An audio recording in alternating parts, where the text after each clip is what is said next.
Well, hello everyone. Welcome to the video on the summative assignment for the course, the CAT. So with that, to give you some guidelines, I'm going to provide you a template and have you fill that out. So let's jump right in and take a look at the template. You'll notice the link for that template right down below this video, so you can click the link. It's a Microsoft Word document, so you can use that and just type and go.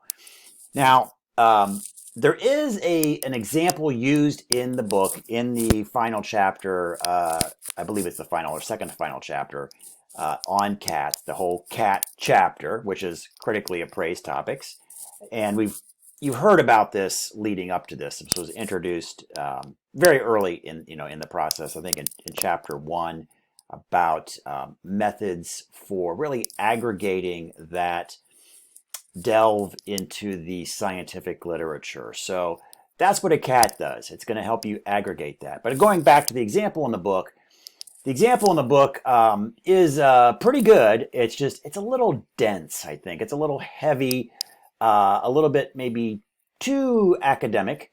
So what I've done here is I provided, I guess, a lighter version of a CAT, and hopefully one that's still valuable that you could use professionally and of course use in this course. If for any reason you wish to alter this and add more information to it, go right ahead. Totally up to you.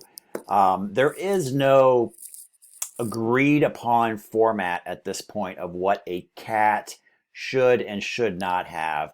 You can go and look at a bunch of them on the internet, but there is out there many different different types, but they do have some general themes in there. So that's why I tried to capture in here from an administrative, a business point of view too, and not from a medical point of view or a purely scientific point of view. All right, so let's talk about what you have to fill out on this thing, and show you a couple of. I'm going to show you an app here that I would like you to try that I think would also help you in completing this assignment. So the first thing, let's look at the template. So that you have a box up here, the context box. So I'm just going to make up an example as we go along here. So let's say I want to research patient satisfaction. I got a problem. So that's what this context is about. Let me just skip ahead to the research problem.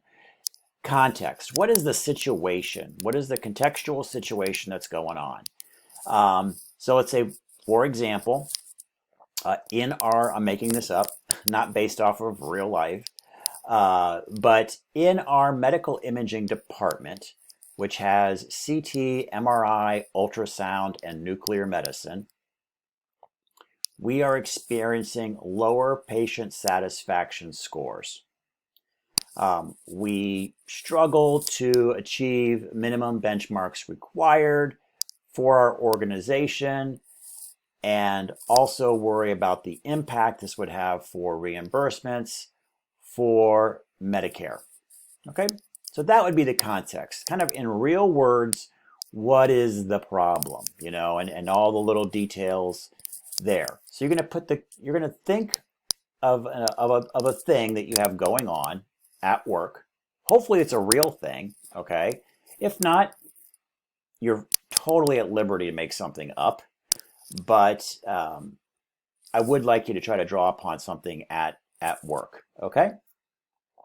So again, I picked that patient satisfaction. That may or may not be what's going on with you guys. There could be a million other things. Just make sure that the context in this realm is healthcare administration. So not clinical, not having diagnostic issues with getting urinary tract infections from catheters. I mean, that is not a business issue. That's a clinical issue. People could still use CATs for that, but you need to find a business problem. And in this example, I'm picking our patient satisfaction scores are a business problem. It could be other things, billing. It could be, employee satisfaction. It could be employee turnover. It could be anything, okay? All right, so there's your context. You're in real words, what is going on there. The next thing that you want to do is focus down on a question. So pull a question. What you're going to be, as you're looking through, and I'll say the scientific literature, but we'll just say the literature, okay? As you're looking through the literature, what is that question that's focusing down on? Now, you can look from the context of the general situation is, does the literature have anything to show how to improve patient satisfaction scores? Okay, because that is your problem. That's what you want to focus on. So you're going to be looking through the literature for any kind of studies, anything that you can find relating to patient satisfaction scores, improving patient satisfaction scores, or even identifying issues that contribute to patient satisfaction scores. But you're going to distill a focused question, just a single question, out of that context. And I like the way the book does it. So the book, you can do something like this, that in the you can even start the sentence off. Let's see here. They start off every sentence. If you go to page 324, what is known in the scientific literature about blank? And then you fill in the blank. So in this case, we could say our focus question could be, what is known in the scientific literature about improving patient satisfaction scores? You could even say in medical imaging departments, or in ancillary medical services.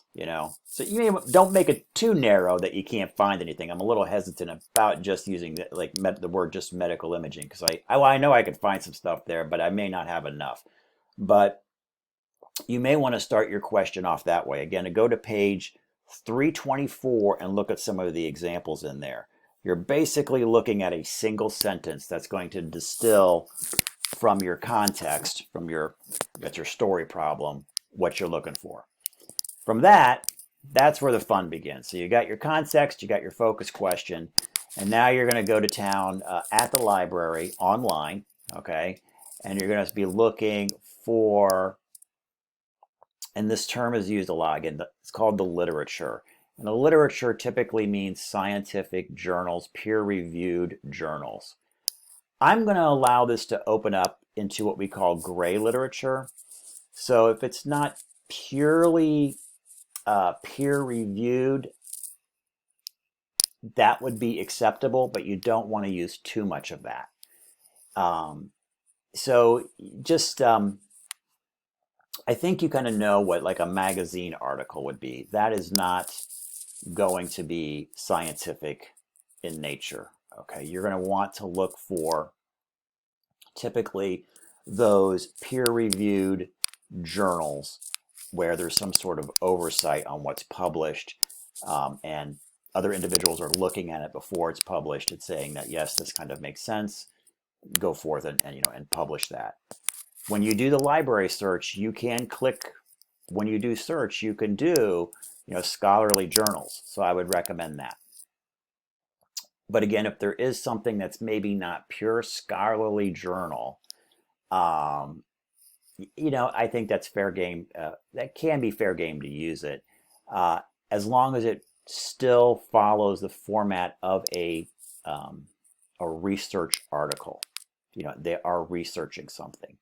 So we'll talk a little bit more about that in a second. But it can't be just an opinion piece. It has to be a research piece. And there's some good research pieces that don't make it into peer-reviewed journal articles that I think can still help you, as long as it was solid research, and that's going to be your evaluating the quality of what they're writing about. All right, so you're going to go to town at the library, and you're going to be looking for these journal articles. And you've got the focus question that's going to help you do that search and find those areas. You're simply going to fill out this grid, author and year, that makes sense, sector and population. So let's say, for example, I found I'll say I found a great article on patient satisfaction scores, within occupational clinics, occupational workforce clinics. Okay. I think that would be pretty valuable. It's kind of like what I have. So the sector would be, occupational therapy or occupational health population that should be defined within the article. Who are they looking at? Patients within, seeking medical care at this facility. What did that population look like of those individuals? Another key thing might be with population, was it a U.S. population versus, maybe something in India or China that would be pretty distinct from the kind of maybe the cultural patterns and things that you're looking for in solving your problem. So again, look at the sector and population that was being studied, and you're going to summarize that there. That shouldn't be too hard to do. Design and sample size. So, and you read this, this was in our chapter on evaluating the scientific literature. The design and sample size should be pretty clear to find within the article. How was it? What type of study did they do? Was it a meta-analysis? Was it a Delphi approach? They'll say some weird words like that about basically how they designed the study. So you want to put that in there. Again, that should be pretty clearly labeled. If it's a decent article, they're going to tell you how they designed a thing. And it maybe even has a category that says design as a header right on there. And then you could usually find the word or two that helps you to define how that was designed. Sample size, again, was it 30 people or 300 people? Was it 10 clinics or was it just one single clinic that saw 10,000 people? So you want to capture that information there too. Makes sense that the bigger, the better, okay? And then main findings. You're going to summarize the main findings. The beauty about this too is there's almost always a summary in a journal article. You don't have to scrutinize and pore over everything. It may be located in the abstract. It may be located, usually there's a section at the back at the very end. What I do, I usually go read the very beginning and go jump right to the end, and I can find pretty much everything I need. There usually is a conclusion at the end. You can just summarize that in the main findings. This should not be a ton, but it probably will be, 4 or 5 nice bullet points in there. Limitations. That's usually defined as well within the study. If you don't see it, if the author isn't being clear about what the limitations are, then you take your best guess. Maybe it was an extremely small sample size. Maybe it was a limitation, not necessarily for the author, but for you. Again, let's say, for example, it was in India. Now, I'm sure there's some components of that study that would be helpful, but patient satisfaction scores in the US versus perceived patient satisfaction of patients in India may be kind of different. So these are some of the, I guess, the red flags or limitations that you would want to list here. Just to be fair, you want to be able to evaluate that. And then confidence of the evaluation. Now that's probably like, okay, how am I going to do that? We're going to letter grade it from an A+ to a D-. And that kind of gives you, is it a good solid study, strength that's going to be helpful for basically my focus question. And with that, I would like you to get, you're not required, but I would like you to go ahead and get an app for that, because it will make it really easy for you. It literally will take maybe a couple of minutes per study that you find to come up with a confidence evaluation on that study. Now, if it gets a C or I guess a C+ or a C, does it mean it's completely wasted? No, it's still relevant to your focus question, but it's not as strong as some of the other ones, obviously. So, and it's okay to have some D's in there too. So don't feel like you always have to have A's and B's. All right, with that, I'm going to pause the video. I'm going to bring up my phone, and I'm going to show you the app that I'm going to recommend.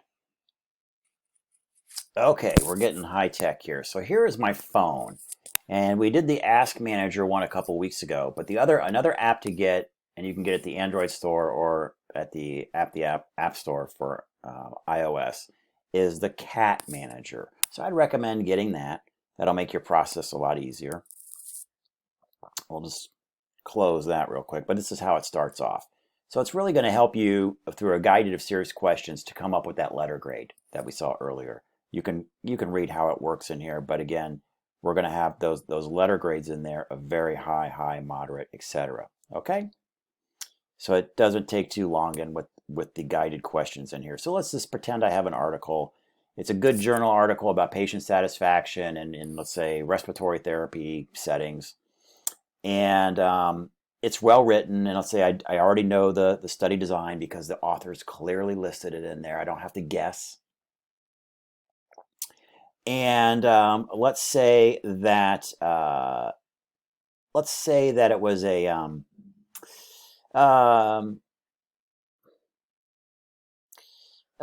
it probably was more of a systematic review and meta-analysis. Okay, so we'll say that. Again, that information should be listed in there, in the journal article. Did most included studies use a control group and a random assignment? Let's say, no, it didn't really look like that. So you could, again, just take your best guess if it doesn't specifically say it in there in the journal article. Did most of the study use a control group or before and after? We'll say no and unclear. Okay, so it gives me right now a B level. So it's maybe all right, pretty good. And now we're going to just double check on some questions here. Is it unlikely that important relevant studies were missed? I say it's maybe it's likely that would have happened. Was the process to select studies clear and defined and reproducible? And their meta-analysis are going and looking at other people's studies. Let's just say that was clearly defined, and I could copy that if I wanted to. Was the process to extract data clearly defined? Let's say they were pretty good at that. They had nice tables. And the methodology, they were able to define the methodology for everything they used in their particular analysis. So we'll say that was pretty good. And this one, how large was the effect size? So in that one, we'll just say no effect size were reported. And how precise was the effect size? So confidence intervals are probably, you may not see that in there. So if you don't see it, again, just hit no confidence intervals were reported. All right, so final results. So we still stick with the B. If there were some questions I asked in there, there is a chance that it could have downgraded that a little bit for me. So there you go. So I went through a study. I was able to come up that was pretty good. The study was pretty solid. Or the journal article, I should say, was pretty solid based off of what I could glean from it. Again, don't kill yourself too much on this, but this hopefully, intuitively, you should be able to read the thing and go, this is pretty good. This is right on. But use this to kind of back up that letter grade. All right, so let's go back to this. So hopefully now, guys, you can fill this out. And I don't want you to stress too much about it, but make a good faith effort. I do want at least 8 articles, 8 sources of the literature pulled out. So we got 1, 2, 3, 4, 5, or 6, 7, 8. Yeah, so we've got 8. If you want to do more, go crazy, but at least do 8. And remember, some of them may be related to to your focus question, but they may be complete garbage, and they might get a D- in your confidence evaluation. Again, if it looks like a study that kind of supports what you're looking for, it should hopefully be a solidly built study and flesh out a nice, good grade for you too. That something that you could use. All right, then on the last page, here's what I would like you to do. I'm ripping this off of somebody else, and I really liked it. They had a thing called the bottom line. So you have all this, you've gone through the literature, you found these 8 things for patient satisfaction, you found some really good studies. Some of those really good studies were really well designed. They got nice solid, those confidence level grades on there were nice and solid. We found some weaker ones, but they still kind of help you understand the problem. So you're going to take all that and you're going to bottom line it. And you're just going to say, based off of the evaluation of the scientific literature, here is what we have found to address the problem. Okay, so you can kind of just in your own words, maybe you found something new and exciting about how to address patient satisfaction in your medical imaging department. But you're going to put in your own words, summarize it as if you were a consultant now on this point. Remember, you've gotten the other pieces of information that aren't captured on here. That's the one thing that's missing in the CAT. There's the institutional organizational information. There's the professional opinions and recommendations that are missing. So you have some of those items, that are still missing on the CAT, but this is strictly the literature review. So, but you're going to put your bottom line, what you're going to glean from that to improve or solve your problem. Then in this section, articles are selected for appraisal. If you could, in that area, do cite those 8 articles, okay, in APA format. So you'll cite those in there. You don't have to necessarily cite them in here. It's just too tiny.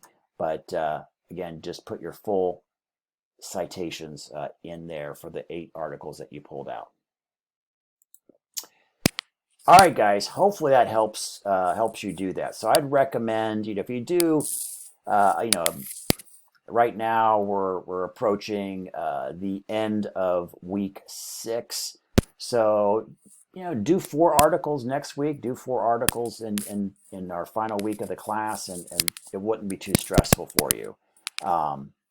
Again, this is more of an exercise for fun to get you to kind of getting used to producing the CAT. Remember, the CAT is going to be used. You're probably not the sole decision maker in solving the problem. So keep that in mind, that you're going to be I guess in some cases, maybe you're giving this to your boss, or you're making a presentation in front of a committee and you're distributing this into a committee. So remember, there's always an external audience that's going to be looking, at your CAT, and better to make it look, the stronger your case is, and hopefully it's an honest assessment of the problem too. So I think this problem, usually you can find stuff that